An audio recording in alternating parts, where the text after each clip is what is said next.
We need it. We need it. What's going on, everybody? Welcome to another worship experience. We're here live, worship and word conversations, as you already know, on Saturday afternoons. This is more of the I can't even say laid back because Friday night is laid back too, man. Yeah. Like, Yeah. but it's typically the more practical approach to what we either have talked about or taught about the night before, or just anything that the Spirit kind of just impresses us to speak about. And as you can see, yes, I am in the driver's seat for this afternoon. But as we mentioned yesterday, diakinos is diakinos, or is it Hey. diaconia? Laconia. Yeah. Ministry is ministry, y'all. So Yeah. to my left, I've got with me Miguel Serrant. Miggs is in the building. Yes, sir. Cerise is here with us. What's going on, Cerise? Hey, Cerise. And yeah. So we're gonna be talking about we're just gonna let the conversation flow, as our as we really get into so what I really am thinking is when we think about yesterday's message, Mm-hmm. what stuck out to you? We'll start there. Carmilla is also in the building. How you doing, Carmilla? Okay, sidebar. Is it Carmilla or Carmela? Controversy. You know what? Controversy. Where is the stressor on on the syllable? Which syllable gets the I think we have said Carmilla, but Carmilla. but we never really asked. You know what? We probably up to this point, I think we probably should. So Carmilla, you let us know. Please. Is it Give us the phonetic Carmilla breakdown. Yeah. or Carmilla? Absolutely. What's going on, Holly? Good to see you. Hey. But to your question, so it was both, and I think a good word is an embrace and a challenge at the same time. To be seen, and then also to also see around you. So a lot of us have been in a space at our local church where we may have at some point in time felt as if we were marginalized in our community, in our communities of faith. And what we have done a lot of times, and not to say this is a blanket statement for everyone, but what I've experienced and what I have done is get comfortable speaking about the problem. We speak out anticipating rejection, and we spend so little time being the solution. Right. And so it is so easy for Stephen. All right. So somebody said this in the comment last night. Stephen was not killed because you pronounced it correctly, by the way. Oh, okay. All right. Cool. You got to make sure these days. We want to make sure that we. Yeah. But yeah, Stephen wasn't killed for serving tables. Stephen was killed for ministry, and we yes, at all Jason said that. Yeah. And it's absolutely true, man. And more specifically, not for and you said the waiting of tables, not for the physical, social aspect of ministry as much as it was for the word. Yeah. You look back in chapter 5, I think it's like verse 37, where it says, and they were thankful, they were grateful to sacrifice themselves. I think at this point they were probably in prison and they were released. I think Gamaliel wasn't having it. Yeah, it was. This is where in Acts 5 towards the end, just before we hit Acts 6. And long story short, that's what the ministry of the word is, and prayer was it led to that kind of ministry. And so it wasn't just this fluffy man, I'm gonna let you go, but yeah, that's like it made me last night I felt as if I think we have turned preaching into a theatrical event. Preaching is the theater. But not. I see what you're okay. saying. Like, but Yeah. because I think about, well, break that down, because I think Okay. immediately when I think of theater, I think of Ezekiel, where theatrics was necessary because of the hard-headedness of God's people. And so God made him do some very dramatic and extreme things Mm-hmm. to get their attention. That's theatrics. Let's be real, right? To get their attention. But then when he got their attention, the preaching, Mm-hmm. it wasn't that wasn't theatric. I don't know, but you break that down for me, because it is it has elements. Let me say it's not all theater, but there are elements there where, as communicators, we have to exaggerate a little bit in order to grab and maintain attention. So we have to monitor our inflections and change our pace and develop that cadence so that we can get our message across. And that's a part of, well, that's unique to Black preaching. So let me not say this all preaching, but all great preachers understand the dynamics of maintaining attention. Let's start from Moses. Okay. Moses goes to Pharaoh, and there are 10 very theatrical moments called plagues. These are huge. These are like you can see, you can smell. So God is using all these things to try to grab Pharaoh's attention. Yeah. That's a unique dynamic when it comes to preaching. I think what you're saying is that we have oftentimes relied on the theatrics, and we have kind of discarded the reason why we are being theatrical. Like, if you see somebody walking blindly into the street, you're not gonna be like, "Hey, friend, will you just step over here for a second?" Like, "Hey, watch out!" You're gonna proclaim. And so there are elements, and there are elements, and everybody has to use their own temperaments and their own personalities to figure out how to communicate. But there are some elements in there. Okay, so before we get into what we mean by its open season, so is there? I'm looking at Rose's comment. What do we mean by stylistic preaching? Because I realize that I am not the hoop and holler kind of preacher. Y'all already know this, but at this point, y'all ain't gonna get no climax out of it. I start out with the climax. Listen, in case y'all fall asleep, this is what but I also do know that there are mechanics that I use in different contexts. Right? I'll start off with a narrative, and then I'll hit the actual scripture if the scripture isn't the narrative itself, and then I'll interweave and tie them in, and then at the end it's call to action. What we call, is the appeal. Is there how do you feel? Okay, so for me, and I want to throw this over to you, when I feel like somebody's trying too hard to do a style of preaching, I'm done. But if I know that this is who somebody, well, not know, but I resonate. We talked about, I think Jason O'Rourke was like, Greco-Roman oratory. So when the ethos is there, right? Logos, ethos, pathos. When I'm like, okay, this is their genuine self, even though I may not necessarily rock with the typical homiletical. This is how they operate when it's time to preach the word. I'm with them all the way through. But that's just me. So how do you feel when it comes to stylistic preaching and Yeah, I think preaching is much like us deciding on what's the best kind of food.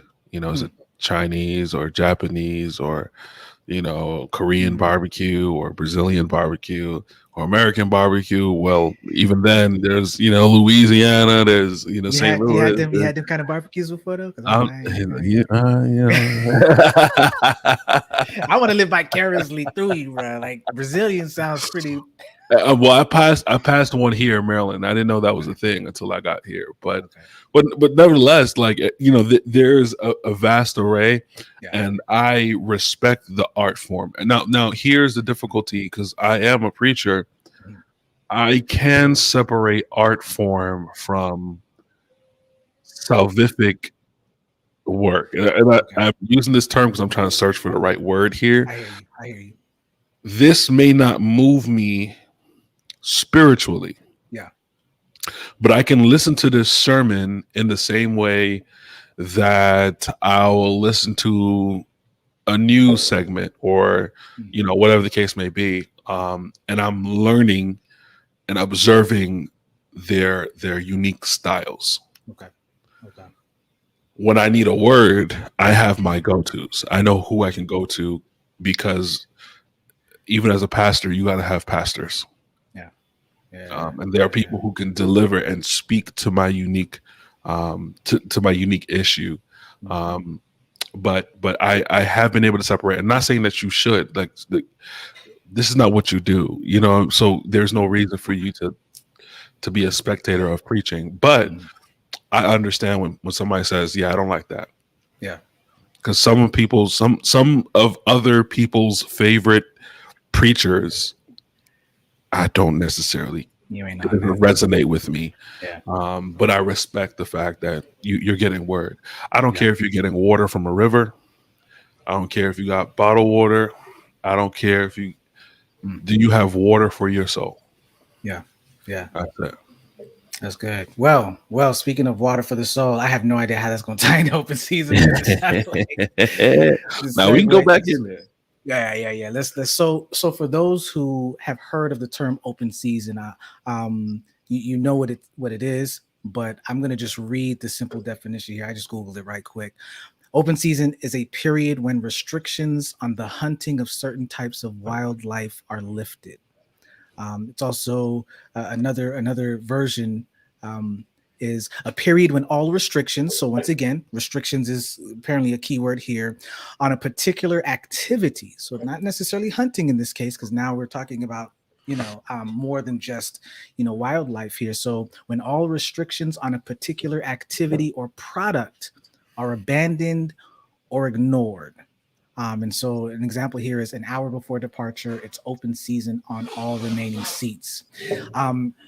It's kind of similar to the toilet paper. It was almost like it was open season for just like people just taking, and I might have taken that out of context, but open season in that context it seems as if there's just reckless abandonment for just any kind of boundaries. So we're not really talking about that, y'all. What we want to talk about is what does open season look like in your life, in your personal life? Perhaps maybe even does open season in general, blessings, Elaine and Donna are with us, watching with us. Always a pleasure to see you guys in the comments as well. So let's begin there. Let's begin with what does open season look like for the Christian, for the believer, right? What does that mean? Because now we're talking about where restrictions are lifted. All right. And it's time to kill and eat. Yeah. What do we mean by that? Okay. And as you let me just finesse it just a little bit more. Is open season even something that we should consider, or something that is a reality in the believer's life, where restrictions are, and it's like, yo, whatever you set your mind to do, go ahead and do it because he's got you. So here's the all right. Let's use this analogy. Juneteenth, the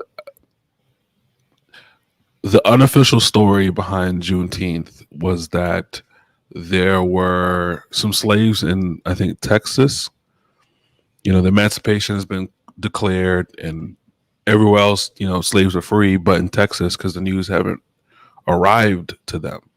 And so they were the last slaves to be made aware that they were freed. Right now, I'm pretty sure there are some historians that can add some more details to that, or pontificate some more. But there were slaves that were there, I think, for another year, still operating under slavery. Although the law made them free. Mhm. And, I was reading through Galatians this morning. Paul makes the same case. Mm. Like, you are freed. Why are you going back to the thing that enslaved you? Right. All right. So that's the theme that he's working with in Galatians, and he works it out in various ways. Right. Let's pull this into 2021. There are things that I'm learning.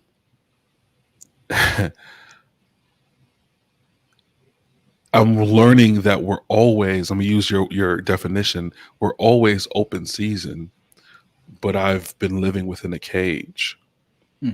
Right. So, and I'm wrestling with this. So this is not. Yeah. Something that you've worked out. Not certainty for yourself. Out. Yeah.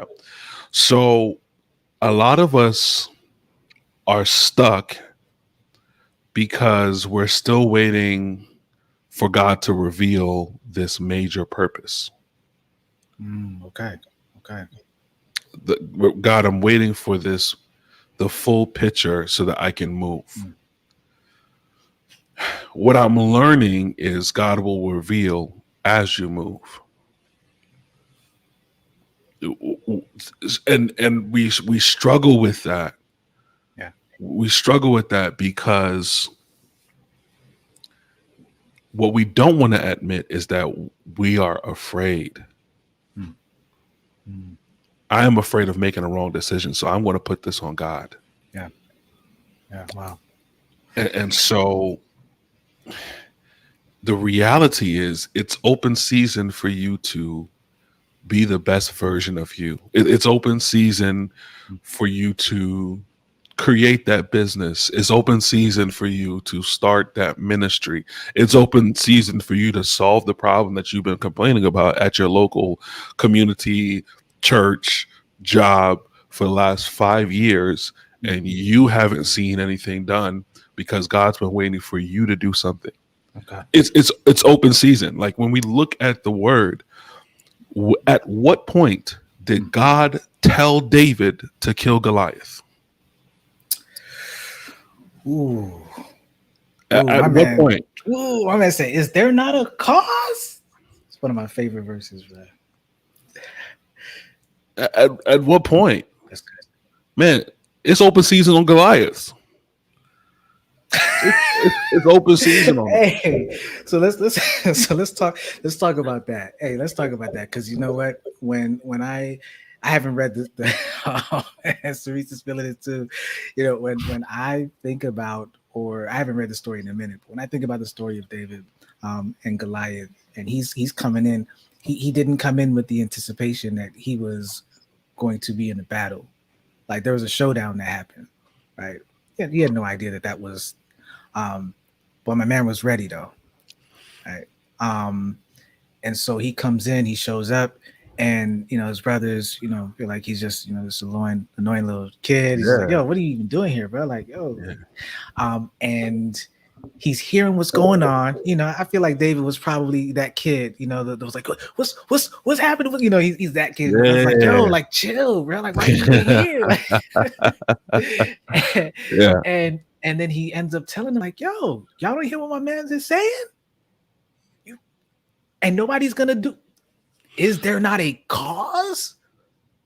You said it's open season. And I think of the story of David. Does this mean that we need to wait for confirmation? See, we hit on something last night. I remember when we were talking about the difference between confirmation and validation. Right? Yeah. And I think Leonora brought it up where she said, validation is only for parking cars. Yeah, I got it from her. She's the one who sparked it. Okay. Is there a time when we need extra confirmation for something that through our lens appears to be an open season moment, where it's like, okay, I need to seize this opportunity, or I need to shut this down? Sometimes it's not always a, seize this thing. I want to read this from Holly right quick. She says it's interesting that this topic comes today because she has a praise report. She decided to do something new in open season. Yeah. I believe that most of us know what God has asked. Now it is time to act, serve, and work in the vineyards that needs Christ. So confirmation, and she uses the word confirmation without even realizing that that's what we're now going to touch on. Hazel agrees with you. Sometimes I think I have to have a concrete confirmation of success from God before making a move. Just moving and getting guidance and instructions when He says is not enough. And Carmilla's like, yo, it was open season on Goliath, but only one person made the move because he saw there was a need for action to take place. So my question, Migs, like as I'm thinking about this, because we use, is it Proverbs 5:6? Trust in the Lord with all your heart, or is it 3, 5, and 6? Right? Chapter 3, verses 5 and 6. Trust in the Lord with all your heart. Lean not unto your own understanding. Right? In all your ways, acknowledge Him. Does that mean that when it's glaringly obvious, do we go back to have one more meeting with God? We talked about that last night. Man. To say, okay, God, but is this really? Or is it where it's like, man, is there not a cause? Listen, listen, because David could have very well over spiritualized the situation and said, okay, so he's bashing our God. Is this my fight? There's a king. I will wait until the king. Let's work this out. We're gonna work it out on the live. Y'all don't mind on Worship Word. Yeah, okay. We just gonna work it out. How he says, because it's God, trust Him and in no other. Absolutely. And as we work it out, I won't read every single comment, but good. This is good because Delma says she's looking at it this way. Shout out to Delma, one of our YouTube ambassadors. She says we put restrictions on areas of our lives where we don't allow the Spirit access. I think that it should be open season on those areas as well. They're pushing it. They're pushing us, bro. They pushing us, bro. They pushing us. All right. Mike Miggs. Okay. All right. So I picked up a new book this week called Blind Spots. So we want to have the conversation now. All right. Yeah. The issue is we have these various blind spots, and by blind spots, the author of the book breaks it down by biases. These are things that we don't, or not biases, but inconsistencies in our belief systems. Okay. To the point where we're not really being completely honest with ourselves, right? And I'll give you the prime example. Somebody, this happens often. Parents working 40, 50, well, not 40, but like 50, 60, 70, 80 hours a week.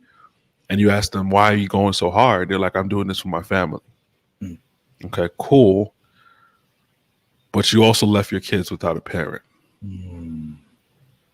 So let's get to the heart of what this is. You're working this hard because you want something. You're looking for that next achievement, approval.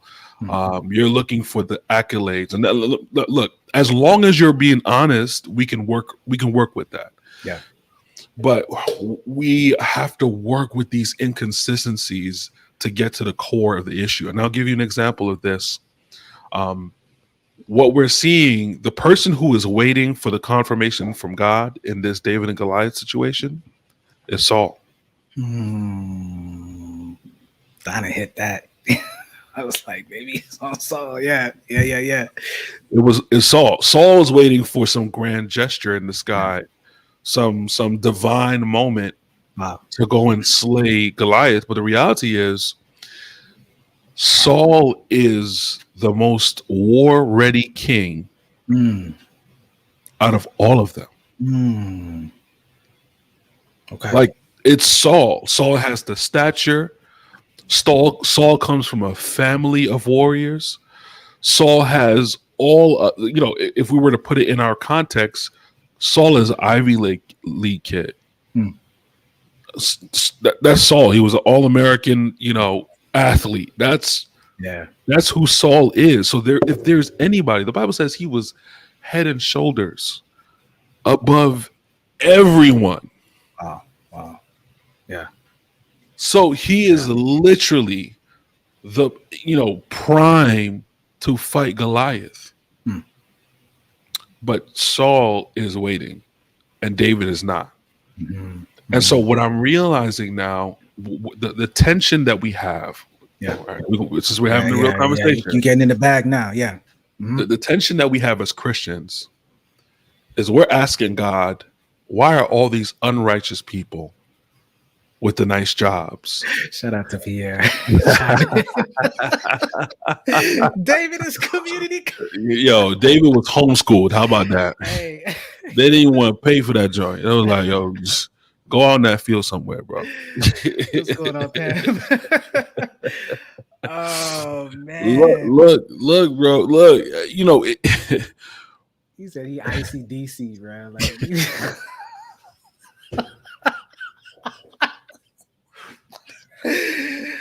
oh, yeah. Correspondent. Look, yo, we're upset. We're uncomfortable when we're seeing that person who has a shady character. You know, that person who we know is not living a right life, but we're watching their success and we're wondering, God, why that's not me? Because you're still in the palace. You're afraid to deal with Goliath. Like I'm trying to give it to you, but you rather go to board meeting to talk more about what's the next step. Like you're waiting on someone to hand you the keys of the city before you solve the problem. You're waiting for these things to align themselves out of nowhere. And here's another issue. You're afraid of failing. David was willing to fight Goliath without armor because he knew it was better for me to die with my honor than to live in someone else's armor and never face Goliath. That's bars, by the way. Die with my honor. Than to cry with my armor. I tried. Yeah, look, I'd rather die on this thing. I'd rather fail. I'd rather try and fail. And I was just telling Sable about this in the car. I'm learning that there's a difference between confidence and courage. Right. So confidence is built over a span of time. Consistency, you know, for example, Chris, you know you can write because you've written all your life. Yeah. You know how to walk because you've walked all your life. Right. Courage is the willingness to do something without any kind of understanding of what's going to happen on the other side. Right. So we believe that in order for me to move forward, I need confidence. Yeah. We're waiting for God to give us confidence. What we really need is courage. That's what confidence you're going to build over a span of time. Yeah. But I need the courage to at least take the first few steps. Right. And that's open season is available, but we're so afraid that we're not going to come outside.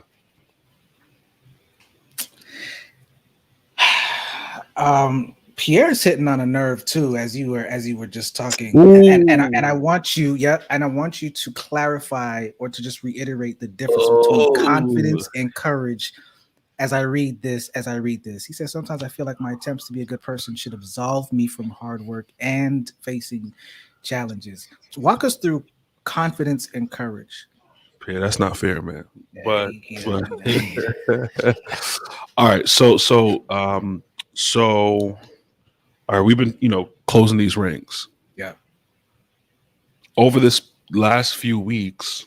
Y'all getting this work, by the way. Just saying. over these last few weeks, I went from, man, I don't know about this workout thing, to the point where I skipped my workout yesterday. You felt it. My entire mood. Yeah. I had to pray my way through it. Yeah. Because there is a certain energy and stability now that this thing provides. I don't doubt that I can work out. Now I'm searching for the limits of my own strength. Yeah. That's where I'm at. I'm no longer doubting it. It's I can do it. How well can I do it? Mm. Because I've built the confidence. I've spent it now. There's some days where I'm like, I don't want to do this, but I've built the confidence to the point where if somebody was like, yo, let's go to the gym, cool. Before, I'd be like, let me think about that. Yeah. That's not a thought in my mind anymore. Yeah. And so that's where confidence comes in. It's I've seen this before. I recognize the pattern. I've done this before. I can do it again. Yeah. That's confidence. Yeah. Courage is, I've never seen this one. Ooh. I don't have a frame of reference as to how to deal with this. It's David seeing Goliath. His only frame of reference is lion and bear. Okay, these are animals, right? You're dealing with a superhuman, if you will. Yeah. Right. A warrior, a proven warrior. Right. That's different than the lion. Lions and bears, they're fighting off of instinct. This guy, he's skilled. Right. That's his frame of reference, but the willingness to say, I'm at least going to try. Now, the missing ingredient there is courage also speaks to that fear of failure. Courage says, okay, I might mess up on this. I don't know what the results are going to be. Yeah. But me not trying is better than me sitting here and doing nothing. That's courage. I'm going to at least give it a shot. I'm going to get knocked down, but I'm at least. So there's a story of this boxer that Mike Tyson fought. The dude looked like a regular Joe off the street. He The Buster Douglas? No, it wasn't Buster. I forgot the dude's name. Buster gave Mike some work. But the dude was talking so much smack, and he looked like he believed it. Fighting Mike in his prime, like he just got home from prison. This is, and he comes out swinging for like the first 15 seconds. He is just like Batman versus Bane. He's bro. He is, just coming out swinging. He's swinging. He is super aggressive because, Mike Tyson's one of those people, if he senses a weakness, he's going to pounce. Yeah. And so we talk about his strength, it's his quickness. That's a different story. That's a whole different story. But he's not really giving Mike time to breathe until Mike Tyson gets one in. Resets the whole thing. It's a wrap after that. But most of us won't even get in the ring because we've already set it in our mind that we're going to fail. Fear has driven us instead of courage. Okay. Yeah. Okay. So Rose asked, so what if we are assuming we have God's approval, but in fact we do not? Here's it depends on what we're talking about. I'll give you scripture for this. Okay. Saul is waiting for his public anointing service. Okay. All right.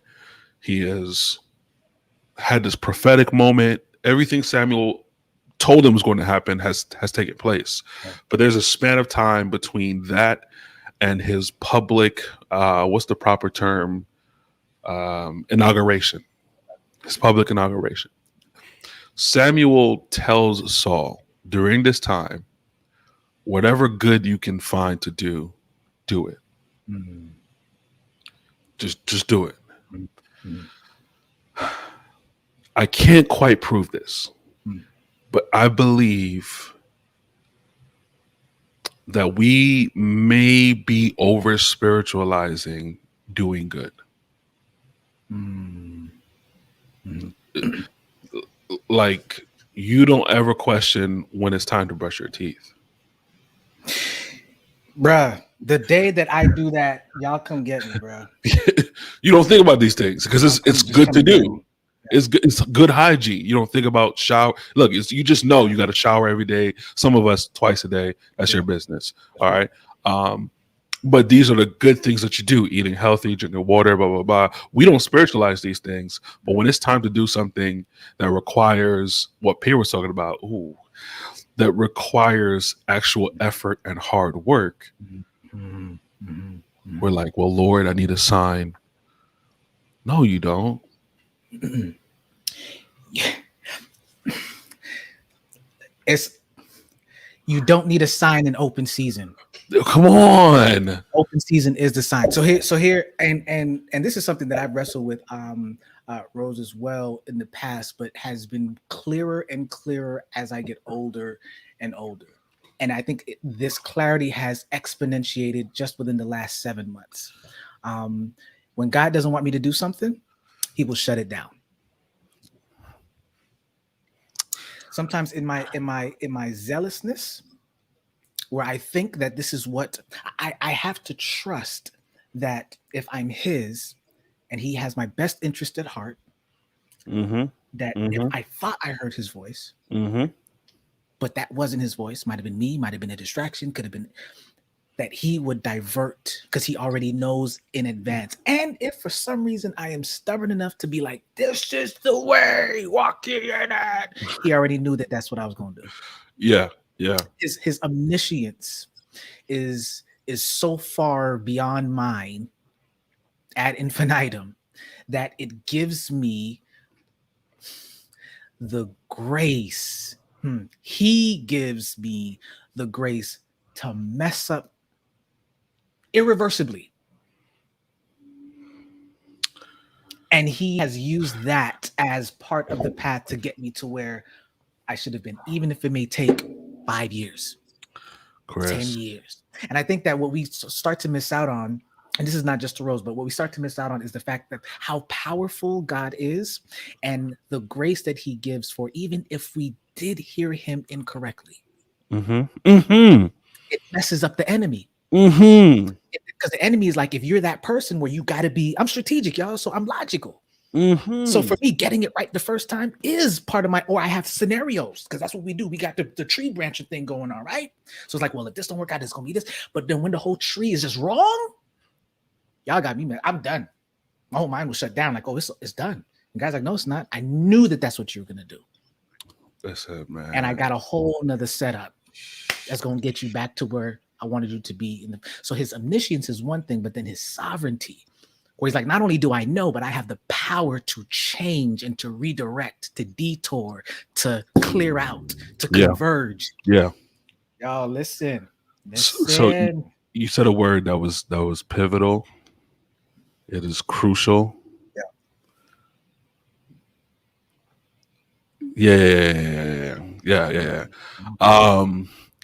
One, let's talk about. Let's have this conversation. Yeah. So, We are uncomfortable with the limitlessness of God's grace. We think there's a cap. I done ran out if that's the case. I done been ran out. So we treat ourselves. All right, let me start from my framework here. Okay. Right. God gave Adam full range to name everything in the garden. God is not the type of person or being, I don't want to, not the type of being to ask you to do something and then look over your shoulder the entire time. You don't need to, because you already. He is not looking to micromanage. Now, I think, all right, the idea of free will, it creates tension with our Christian framework because our Christian framework tells us that God is looking to plan out every detail of our lives. Mhm. Our only option then is to choose between his option and our own, or evil. And what we're saying is that God often gives general direction. Okay, here is where I need you to stay. Yeah. Have dominion over this section over Yeah. here. Be the absolute best over here. Yeah. You know, look, free range over here. Let's go back to the garden. The entire garden is at your disposal, Adam and Eve. I just need you to stay away from this one. Yeah. Free range, open season on everything but this one right here. Mhm. We look at it from a different perspective. Mhm. I just need you to stay by this one tree. Don't go anywhere near this garden. We have inverted this whole thing. Yeah. So we believe that if we miss our one singular purpose, Yeah. our life will be derailed. Nah, Yeah. absolutely not. That limits God to just one path. So are you saying that our open season, for those of us who do believe that we may even be in a time, because just like there's an open season, there is a closed season. Yeah. And where you are fully, in a sense, restricted on all levels, or at least you feel that way, to really to move and to have your being, so to speak. There's just a lot Yeah. of pressure. I don't want to use the word oppression, but it could be that as well. It Yeah. can be from financial, it can be from family, it can be from other Yeah. relationships, whatever it is. And so you don't feel as if you're your fullest self, and yet your closed season is more so like a cocoon. So we're not talking about the cocoon stage right now, where it's transformation. We're saying that you Mhm. are fully blown, cocoon is open, it's time to fly. And what you're telling me is that there are those of us who believe the season is open, it's still myopic. And so we've got just a tunnel vision of, Yes. here's the entire garden. You got free reign. Like, this is but we just go to that one. And if that one tree no longer has any fruit on it, It's over. It's over. And okay. let's narrow down our conversation. Okay. Because I was going to start asking, like, how do Okay. we help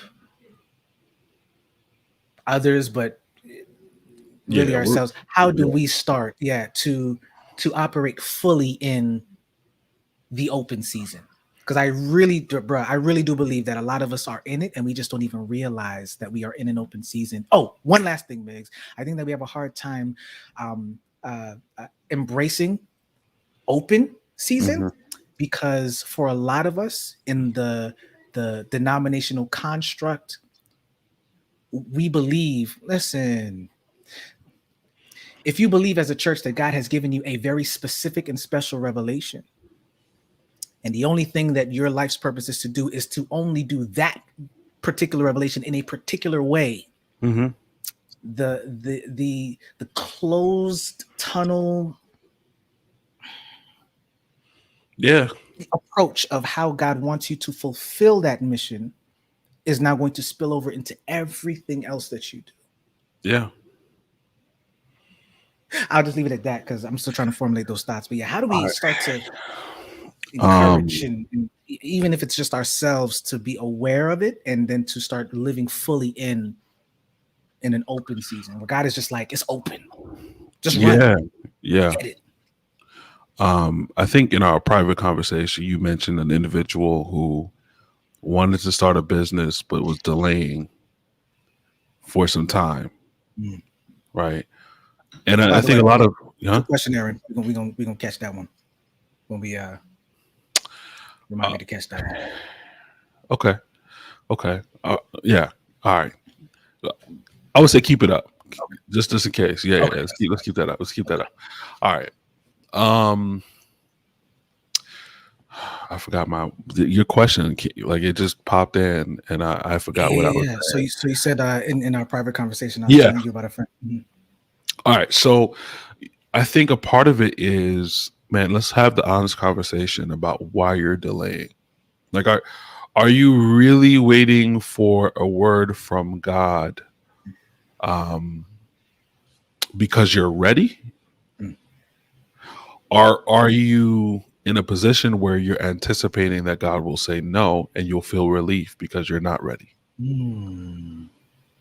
Okay. Okay. So let's have you got let's you have to be honest. I think that's my first place. Yeah. Am I being honest with myself? Why am I delaying? Like, procrastination is a part of stress management. Until it's not, right? It is. It's a horrible way of dealing with stress, Yeah. but it is a way Yeah. of managing stress. It's delaying the inevitable, because if it was clear, if you had a clear plan in place as to how you were going to take care of this thing, or if there were limited, if you can limit your distractions or whatever the case may be, Yeah. whatever is holding you back, if you could address it and deal with it, you would not procrastinate. You procrastinate when you're unsure about the results. You're unsure about this thing. So you're holding back, you're delaying, but you're not having the necessary conversation. Man, why do I feel this way? What am I so unsure about?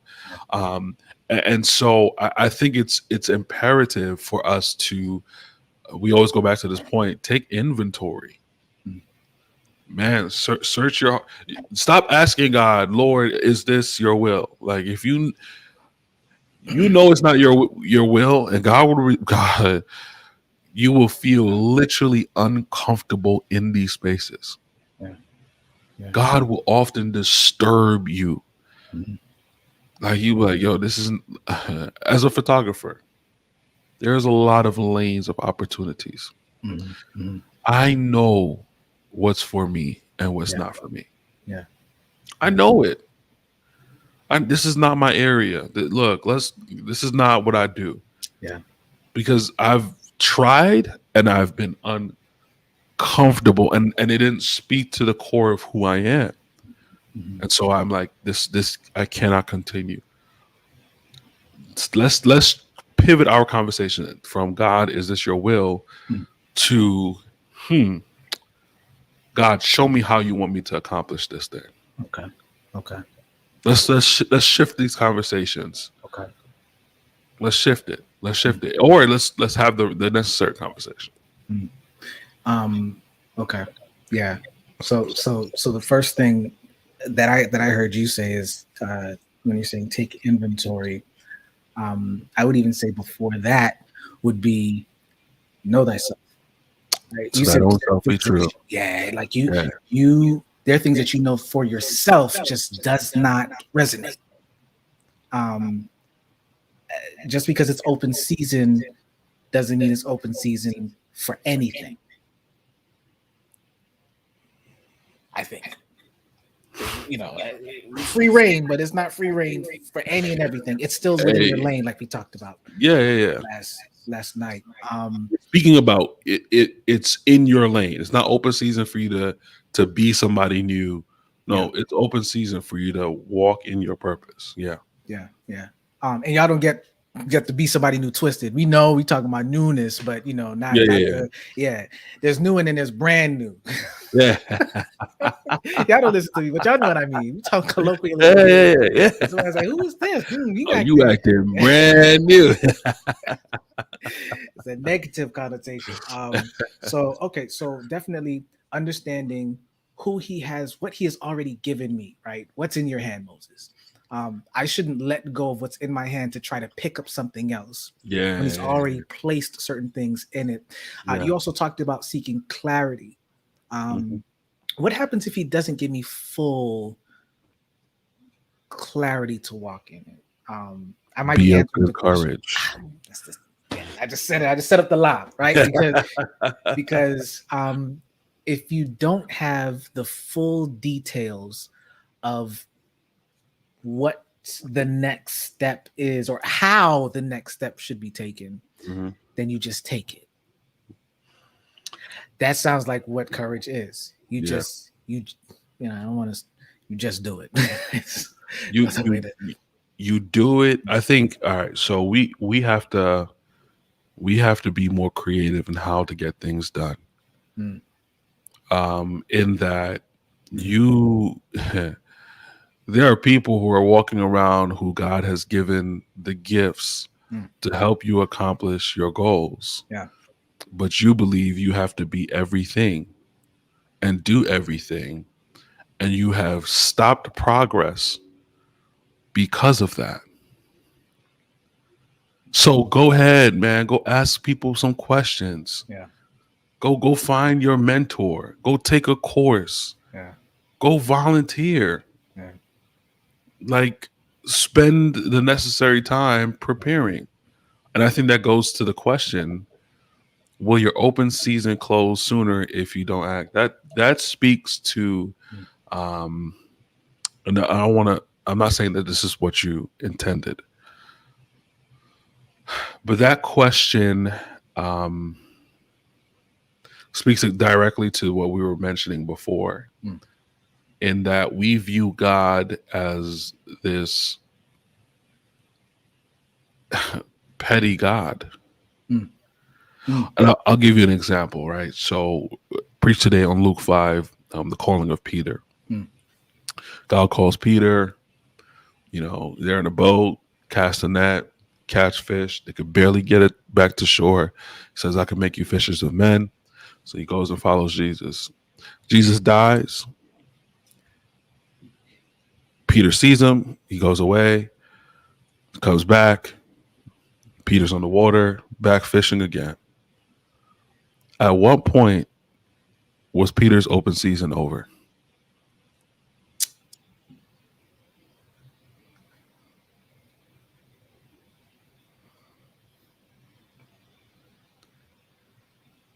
That goes to grace, man. That goes to grace. That's such a good point. We keep acting like we're going to wear out God's grace. Yeah. you know what? So it's like, don't be like people over research, over train. Actually do it. It's like, I am people. Analysis paralysis. Yeah. I would venture to say that the majority of the Bible, God is not revealing special revelation to individuals. Most of the Bible isn't with him going down and talking to. And the reason why I'm saying that is because what we have are the prophets that he's doing that. Correct. So we have the documents, right? Yeah. Of particular individuals. Yes. Then you've got people like Nehemiah. Come on. Who's just like, it's open season because the wall needs to be built. Like, the wall is broken.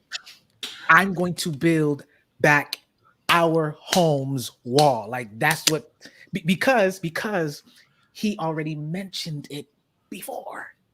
This is the priority. So I think that for me, one of the things that's helpful for me understanding whether or not I am in an open season is reflecting on what was the last thing that he told me to do. Man. And to prioritize that thing. Part of the reason, hey, listen, y'all. So, we talked about part of my testimony last night. Part of the reason why he's giving me that opportunity is because of the priority of what he called me to do, what he called me to do before I even got it. Yeah, I was talking to be here about this and was just saying, oh, this is grace. God is now paying me to do something that he asked me to do when I was just like, man, I don't even know how to, ain't nothing coming in with this. And I was like, all right, now what? Here you go. Here's your errand. You gonna go now? And we don't see God like that. We don't see that God would actually, instead of putting you in a harder predicament to open your eyes, he just might give you extra support, extra assistance, extra comfort, so that you can say, okay, like for me, that's grace too. Sometimes we think of, grace being like the harder side sometimes of like, where he puts us in something and then snatches us out of the fire. It's like, oh man, praise God. Sometimes he doesn't even throw you in anything. He just throws people at you, resources at you, and says, okay, all right. We don't want, man, like I don't even want sometimes to believe that that's how he operates, but he did. Like he did it this week, bro. Like, so I'm in this space where I'm like, okay, wow, I get it. I gotta catch up with these comments though. So let me Go ahead. No. Because they I speaking got good. you. They speaking good. Don't miss your point, bro. I Okay. got you. I'll read the comments. Okay. Grace is in effect. Yes, such mercy was bestowed onto us. Amen. Hallelujah. Great question. We had So, yeah. so, Is it so always is open season? all right. So open season is not a biblical term. A biblical concept is, we've kind of pulled this from regular life, so we don't want to stretch this thing too far. All right, but seasons are cyclical. If it was always open season, it'll be open climate. We don't want to stretch that way too far than what it is, which means that there's a moment where it's time for me to go forth. There might be a moment where God wants me to be still and be silent. That's it. And so we have to recognize, okay, this might be open season for me right here in this opportunity. Or this might be a moment where I need to humble myself and withdraw. So I want to be sensitive to the idea. However, I can't get with the idea that because I haven't done the right thing, I have brought upon me a premature closing of the season. No. So there are so many things that affect the season, the times, the environment, the opportunities, my preparation. There are so many factors that are pulled in into this moment. Where so let's give an example, like David and the Hebrew boys. At what point did God directly tell them that they were supposed to be in this position? Oh, you mean Daniel? Yeah. Daniel. Sorry, Daniel. And at what point, Shadrach, Meshach, and Abednego, did God say, "Hey, you're going to be in the fire"? That's so. Yeah. He ain't. Wasn't no conference call. Conference call was in the fire. Like, what up, boys? In the fire. Yeah, I know y'all in this thing. I'm in here with y'all. Yeah. Hey, that was the first Zoom meeting right there. Hot too. It's a hot Zoom meeting. Absolutely, man. But it's God doesn't always paint the full picture before He asks us to move forward, and we have to learn to be okay with that. And He will never look for eternity. The fact that I think is in Revelation 19, right? He's coming back and He's going to have an inscription.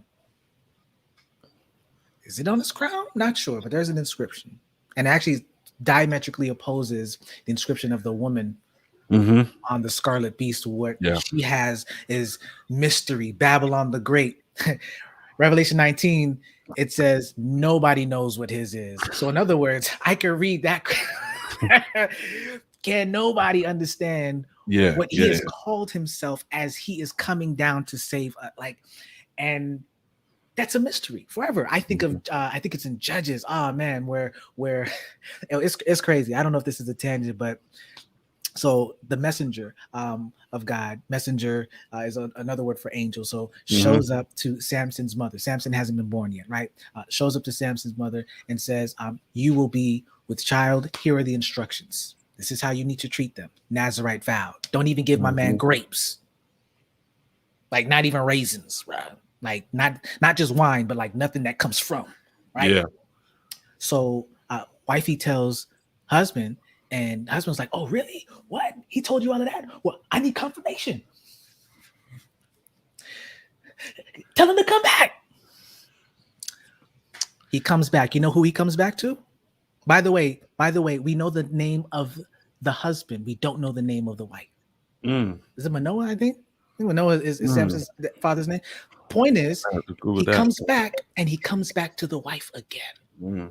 He don't come back to the, because remember, we're living in a patriarchal society. Yeah. The messenger comes back to the wife second time, and this time, wifey runs back to the husband, like, yo, he's back. Husband comes back, and now he's starting to grill and ask the questions, and the angel's like, yo, just do what I told wifey, like ain't nothing extra. So he ends up reiterating himself, and then he says, "Who are you? Where have you come from? Like, what is all of this?" And the angel says, "What is this to you? Like, this is not, that ain't, I don't need to, that's not important. As a matter of fact, my name is so marvelous. It's too marvelous for you to even understand. Oh, whoa, whoa, like mysteries.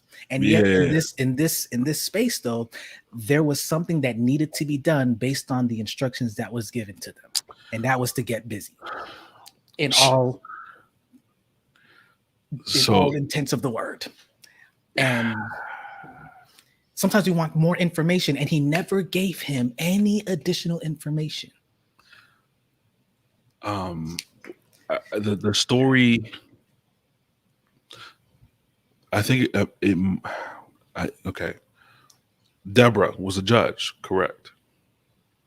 Yep. Deborah was Yep. Deborah or Deborah. All right. So she is famous for putting a pike through the enemy's head. Savage. The opportunity literally fell in her lap. Literally. And her only job was to drive a pike through the head. The issue is we're still waiting for the prayer meeting to take place before we drive the pike, bro. God, should I or should I not? Because here's the thing. Abraham had the very same mission. Yeah. But just before he was about to, absolutely, intervention happened. And I think that it's that split moment where we're not sure whether or not God even wants us to even kill perhaps the very promise he's given to us. It's like, I don't even know. But he was also still cognizant and obedient enough to know when not to, in this case, in urban terms, pull the trigger. Some of us, bro, we would have still pulled the trigger like, hold on, I didn't lie, but I mean, by omission to my wife. I got Isaac up here. I built up the emotional courage.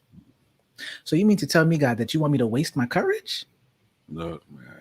And I think that for me, sometimes it's the courage, maybe it's the reversal, to restrain what I thought God wanted me to do. And then he says, whether or not I thought I heard him or not, I then get the new instructions that says, nah, bro, chill. And that right there takes humility.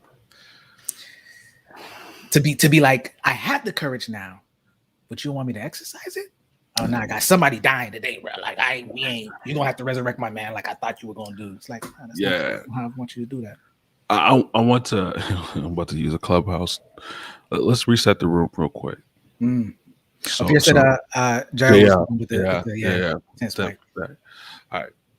So for you and I, man, if we weren't live, our framing for this conversation would be centered around walking in the things that we know are uniquely ours. Like, hey, here's a journey that I'm on. Yeah.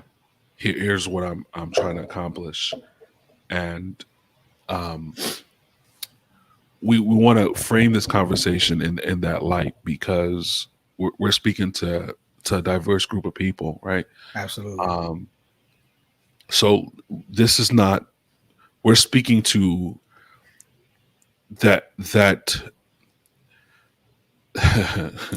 that place where our faith makes contact with the real world. How does this affect the next 5 years of my life? Creating plans, creating legacy, creating those things that are necessary, right? Lord, all right, God, look, I don't want to be broke the rest of my life. Let's just have a candid conversation here. That's right. I don't want to be broke, but at the same time, I don't want to pimp out my calling. Let's figure out a way to make this happen. Yeah. Right. God, I'm tired of these student loans. I don't believe that this is, let's talk about this. I don't believe this is your will for me to be in debt for the next 40 years of my life. Let's create the legacy plan, Lord. What do I need to learn to reset this thing where I can enjoy my life? Here's where Christians get hung up. We don't talk about what we actually want. We're like, Lord, I just want money so I can donate to you. You're lying. You want money so you can flex a little bit. You want that Lexus and the Benz, and they're all material things. Whether you're driving a Benz, a Lexus, or a Toyota, they're the same car. They're the same car. You are the one who places value on it, and you don't want to be seen or perceived a certain type of way. Let me lower my voice real quick. You said you. Yeah. I'm talking. I know. You talking about us. I'm talking about us. So it's really what's happening here, right?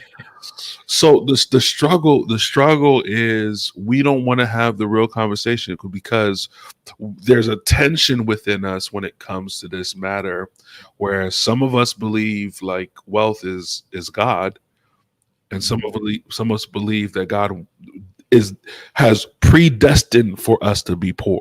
Mm-hmm. And so we're imbalanced in our view, and I'm not here to reset anybody's views on this, but I can declare that I don't believe, as I'm reading in Exodus, God's ideal country, his ideal economy, it was never God's ideal for there to be people who were impoverished. Right. However, God understood that there may be poverty, especially when you're considering widows and people, kids with parents that are deceased. There's going to be some economic injustice, and so He created the year of Jubilee. Y'all don't farm, don't do nothing. Let them. That's their open season. That's their open season. He created that opportunity, right? And we're struggling because that Gucci bag look good, but it don't look Christian enough. So I'm gonna try to find. Look, man, we got to have these conversations. Look, Lord, look, I want to be on that private beach in Fuji, but if I say it's mission work, I'll feel better about it. You know what I mean? I want to. You want to save the natives in Fiji? Like that's what you saying? Let me go preach the gospel in a Jamaican resort. Let me on the beach, God, on the beach. But here's the thing: like, all of these things are not bad. They're not wrong. Yeah. They're not immoral. Like, you're not hurting God by having nice things. You're hurting God when you're worshiping it. Mm-hmm. Mm-hmm. When you're literally willing to work ridiculous hours unnecessarily at your own health, but at your children's detriment. Yeah, like it's unnecessary when you're willing to go into debt to look like something that you're not. It's like that's the stuff that God is like, this is not okay. Yeah. When people start stealing money from churches to fuel their lifestyle, when people are predators or predatory lending, like these are the things that are unrighteous. And so I'll go back to this. Whatever you can find, whatever good thing you can find to do with your hand, man, do it. Go ahead and build that business. Learn how to be a proper business person. Yeah. Build that business. Create the partnerships, create that product, go build that website, do whatever it is, but do it to the glory of God. Absolutely. I think the only thing that I would add is enjoy the open season. Enjoy that thing. I think one of the challenges that I'm having right now is I got a couple open seasons, bro. Like I'm in a couple fields, right? Like yeah, you are. And the anticipation is, but it's gonna close. I'm already thinking about when it's about to close. So my mentality already is make sure that you got this set up. It's like those things are important, but at the end of the day, brother, enjoy what God is. Enjoy. Brother. Enjoy that thing, bro. Y'all enjoy, man. Enjoy y'all, it could, because then what's the point, right? Yeah. What's the point of God blessing you in such a manner, and you're not even present? Because that's really what it is. right? I think there's a doctor I was engaging with on LinkedIn who was talking about anxiety and depression, and we came to the conclusion anxiety is stress for what's in the future, and depression Yeah. is for what happened in the past. And so like Mm. you're there's this tension between future and past, Yeah. and Yeah. you aren't your present self in this case, as we're talking about an open season where God is saying you got free reign, go to it, I will bless it. And we don't, I don't know what it is. I don't know if it's upbringing. I don't know if it's, religious constructs. I don't know what it is, but for whatever reason, and I do know, what I do know is sin has a big part to play in that. Yeah. The blocking of Yeah. understanding how fair and just and how Mm. gracious God is. Sin will block that. Sin will keep you in the legalistic side of who God is, Mercy. but prevent you from seeing that He's also the God of, you just said the word, mercy. Yeah. Oh yeah. Yeah. And grace on grace. Like you can't Yeah. out sin. you can't, you can't, you Man. can't, you can't mess up so much that God is like, yo, all right, But um, let's put a caveat in there, okay, right? okay. In the grace and mercy thing. Yeah. Grace and mercy does not mean that you can escape the consequences for your action. And I think that's where we're like, Speak on it. Because Paul is like Romans 6, he's like, so hold on. So does that mean that yeah, because yeah, we abound in grace that we should just act all willy-nilly? It's like, God no, no, forbid. Nah, we not about that life. Your walking in open season is and knowing that whatever your hand finds to do, if God, the blessing comes with doing good with that, yeah, right? And I think, was it Jason O'Rourke? He broke it down for me once, talking about the difference between blessing and man, was it grace? I can't remember, but the blessing is like the multiplication of what you actually have done. Like it's you can't, it can't be blessed if you haven't put your hand to it yet.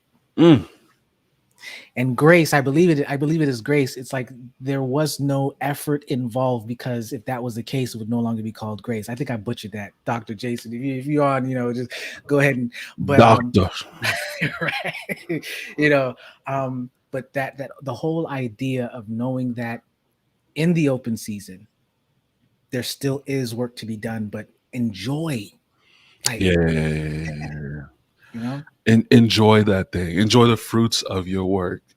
Enjoy the yeah, fruits of your labor. Enjoy the moment. that's real. Enjoy the journey. Yeah. So a part of what I wanted to preach today, because things don't always go as we planned. Mhm.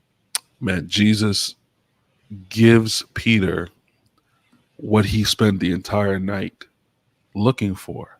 Mhm. Mhm. Mhm. He has everything that he wanted. Yeah. And Peter looks at it and says, "Oh yeah, I'm going with Jesus." Mhm. Mhm. Mhm. Mhm. Everything that he's wanted Yeah. is before him. And I think a lot of life is Wow. chasing after the thing. Yeah. But once we've gotten it, it's okay, I'm on to the next. It's Yeah. really about the journey. It's not Yeah. about the destination. Yeah. Very rarely it's about the destination. Yeah. It's really Yeah. about the journey. Aaron just hit on it. And I'll pull it back up. Yeah. He says she's been in an open season for the past year. She's accomplished a lot Come on. in that time, but sometimes she feels that she's moving too slow at something and currently working on and wondering what impact it's having. Man, Aaron, when I look back at last year and also realize the same thing, like there has been some some challenging experiences. But then I also look at the other side and realize, wait a minute, this was also the moment that, even though, and we talked about like my three big contracts in the sense that were, that were broken, it also freed me to double down and focus on what I believed was important. I didn't have to pray and ask God, well, should I It's like we in the middle of is there not a cause? Pandemic is here. I think for a lot of us, is there not a cause? Really, it wasn't no board meeting for making sure that certain things were in place because COVID hit. And then it set me up for this year. So here's the thing. Here's what got me. Oh man. Okay, Megs. I don't know if we might tie it up after this, but I've re-signed certain contracts. Come on, man. Certain contracts that were broken last year have been re-signed. Honestly, it's really just one, my gym contract, y'all. So so things have opened back up, but the way that I've signed it is I now know what the terms and conditions are. So for those of you who don't know, there is a particular gym. I'm not going to put them out there because, I might just be advertising for them if I actually do call them out. So If they're not paying you, bro, don't say that. Don't say that. So in order to break the contract with this particular gym, you have to submit in writing. Correct. Listen, they pull your money when it's correct. They electronically pull your joint immediately when you sign up. But for you to break out, you got to write by hand or type a letter that says, yo, I'm out, or you show up in person, right? Now, obviously, this was contentious for a lot of us last year because they not only froze accounts, which they have the capacity to do, didn't read the contract, but you couldn't show up because everything was shut down. So I'm like, where am I going? You can't email it, like you got to give it to them. So anyway, all of that to say, yeah, bro, it's reckless. All of that to say, though, I signed up with them again because obviously they're closer, but the difference is I'm using them in a way that's very intentional. Yeah. It's different now. Like I know what I need from the contract. I know what I need from this relationship. So for me, I have created boundaries. We just talked about the gym, y'all, but this could be applicable to a lot of things. I've created these boundaries, but it's open season within the confinements that I've created for myself. Yeah. You can create, this is where I will venture to say, you can create open seasons in what seems like a closed. Okay. God has given us the capacity to create. So but I don't want people to say, well, if God is going to close it, that means I can create a door within a door, within a closed door. No. But how you treat the closed season. Yeah. Okay. Does make a difference. That's Bible. That's Bible though. Yeah. We say I can do all things through Christ, right? Yeah. Contextually, he's talking about I can do all things whether I'm on the mountaintop or in the valley. What he's really saying is no matter the season, it may not be open season, but I'm gonna have an open mindset. The opportunities may not be flowing and the checks may not be going, but that's not going to affect my mood, my mindset, my day-to-day, that's where we're at, man. Look, I've heard enough people with wealth say this that I need to start taking this into consideration. Mm-hmm. They've been saying money's not real. It's a mental construct. These rich folk been saying money's not real, and while Capital One Auto may not agree with it. Give me your imaginary currency. This don't exist. But right. The idea is, what is real is how we handle different sections of life. And I'll say this. I heard this in a video this week. This individual was saying, wealthy dude, he's been in real estate since like the mid 80s, right? Wealthy dude, New York Times bestseller multiple times, tours, all that good stuff, wonderful stuff. He said, look, if you emptied my bank account, and he actually took up LA Times on this offer because they thought he was a liar, right? So he went out to San Francisco. This is like 90s, 80s. Went out to San Francisco with $100. And the goal was for him to be able to buy real estate just like that with $100 in his wallet. And this writer was following him. The writer's like, look, if this doesn't work, your name will be in the newspaper the next day. It's over. It's a wrap. So he had 10 days to buy property with $100 in his pocket. They shared a hotel room that was like $10 a night, had a phone in there, and he's calling up people. And he got a home in like the first 3 days. And so the writer's like, all right, well, I guess we're done. He's like, nope, I still got 7 days left. The next time he goes to St. Louis, pulls 5 people out of the unemployment line and teaches them how to get $5,000 in their pocket in the next 3 weeks. His whole principle is that wealth is not about what I have in my bank account. Yeah. Wealth is what I have in my mind, in my thought process, in my spirit. Yeah. It's up here. It is not in my pockets. It's not in my car, in my house, in my portfolio. Wealth begins here in my thought process. Yeah. Right. And so what I'm learning, open season, the opportunities may not flow the way that I want. It may not be bountiful. But there's always an opportunity for growth, which means there's always a moment for open mindset. Look, I just want to tell you, you've been spitting bars. The opportunities may not flow. There's always room for growth. Yeah, yo, you killing it today, right? You killing it today. I'm not a rapper. That's how they all start. I just but this was a very rich conversation. Necessary. You know what I hearing what you've just shared, it encourages me to know that whether or not I am in an open seasons, number one, they do exist. They exist for the believer, and from what we just talked about,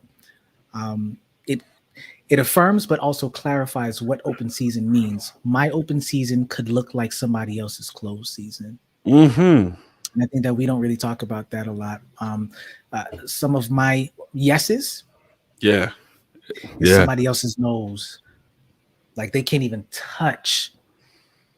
I can't even put my hands on the things that I would think is for me, but guys like, nah, you touch that, it's a wrap. That's not you. That's not your lane. Stay away from that. That is closed off to you. But you've got all of, like you mentioned in the garden, all of this. Focus on what I've given. And the greatest thing, I'm gonna try to pull up here.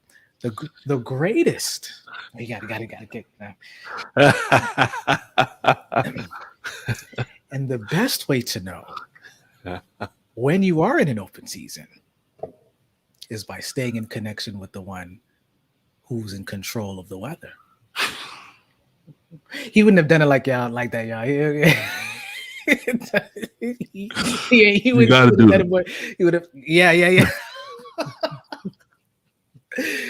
Listen, y'all, as we wrap up this conversation, so he's just like, just stop, Chris. Just go. Like, just stop. I hope he's on the plane. Like he done butchered the closing again. So, but yeah, y'all. Just know that if you are still wondering whether or not you should go, whether or not there is a cause, God knows. Yeah. And he will open and he will close doors. But the only way that you will know whether or not those doors are open or closed is if you stay in connection with him. And the way that you stay in connection with him, as they're already saying, go pray. Go pray.